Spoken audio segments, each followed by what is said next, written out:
अहम अपडेट आप तक पहुंचा रहे हैं राजधानी जयपुर से इस वक्त की बड़ी और अहम जानकारी।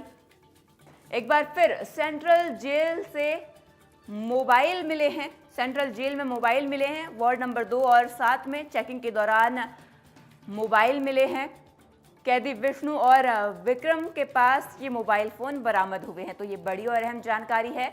जेल प्रशासन ने दर्ज करवाया मुकदमा। तो जेल प्रशासन ने मुकदमा भी दर्ज करवा लिया है। तो सेंट्रल जेल से एक बार फिर एक चौंकाने वाला मामला सामने आया। लालकोठी थाने में मुकदमा दर्ज हुआ है और पुलिस इस पूरे मामले की जांच पड़ताल अब कर रही है। तो सेंट्रल जेल में एक बार फिर मोबाइल मिले हैं। पहले भी कई बार सेंट्रल जेल से मोबाइल मिल चुके हैं। इस बार 2 कैदियों से मोबाइल मिले हैं। बीते दिनों यहां से मोबाइल बरामद हुए थे। सीएम को इसी जेल से धमकियां भी मिल चुकी हैं। तो ये बड़ी और अहम खबर है, आप तक पहुंचा रहे हैं। लालकोठी थाने में मुकदमा दर्ज हुआ है।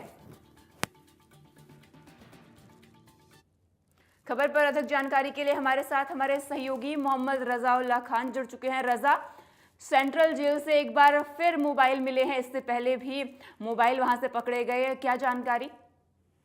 बिल्कुल, देखिए राजधानी जयपुर के गाटगेट इलाके में स्थित सेंट्रल जेल की जो सुरक्षा व्यवस्था है वो यहाँ पर भगवान भरोसे नजर आ रही है। जहाँ एक तरफ 2 दिन पहले 2 कैदी अनस और जो नवल किशोर है वो फरार हो गए थे, जिसके बाद लगातार सवाल है वो यहाँ पर इसी जेल पर उठ रहे थे। ठीक इसी तरीके से एक बार फिर जयपुर के गाटगेट इलाके में स्थित इसी जेल से कल सर्च ऑपरेशन चलाया गया। तो 2 कैदियों के पास से जो मोबाइल फोन है वो यहाँ पर बरामद हुए हैं। बाकायदा जेल प्रशासन की तरफ से लालकोठी थाने में मुकदमा भी दर्ज करवाया गया है।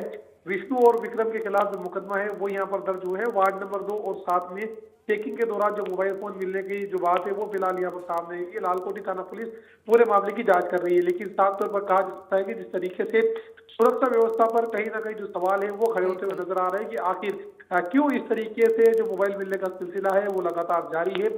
फिलहाल कहा जा सकता है कि मामले को लेकर किस तरीके से एक्शन लालकोठी थाना पुलिस की तरफ से लिया जाता है, ये देखने वाली बात होगी। जी रजा, जैसे आपने बोला कि सुरक्षा की यहाँ पर बड़ा मुद्दा उठता है और इसी जेल से मुख्यमंत्री को भी धमकी भरा कॉल गया था।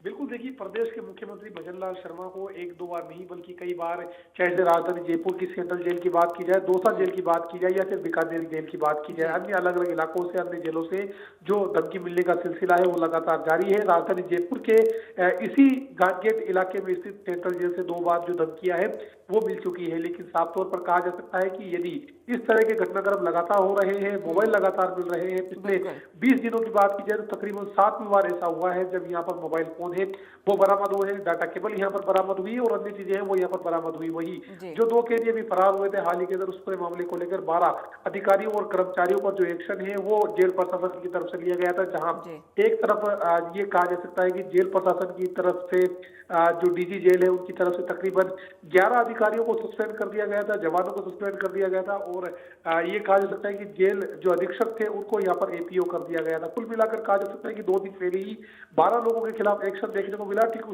उसके बाद में अब जिस तरीके से 2 मोबाइल फोन जेल में से बरामद हुए, अपने आप सुरक्षा व्यवस्था हवा में उठती हुई दिखाई दे रही है। जी बिल्कुल रजा, जैसे पिछले वक्त की बात करें तो पिछले 1 महीने में ऐसे कई मामले सेंट्रल जेल से सामने आ चुके हैं। कभी कैदी फरार हो जाते हैं और कभी जेल से मोबाइल फोन बरामद हो रहे हैं। ऐसे में जेल की सुरक्षा व्यवस्था पर और जेल प्रशासन पर सवाल उठना लाजमी है। तमाम जानकारी हम तक पहुंचाने के लिए रजा आपका शुक्रिया।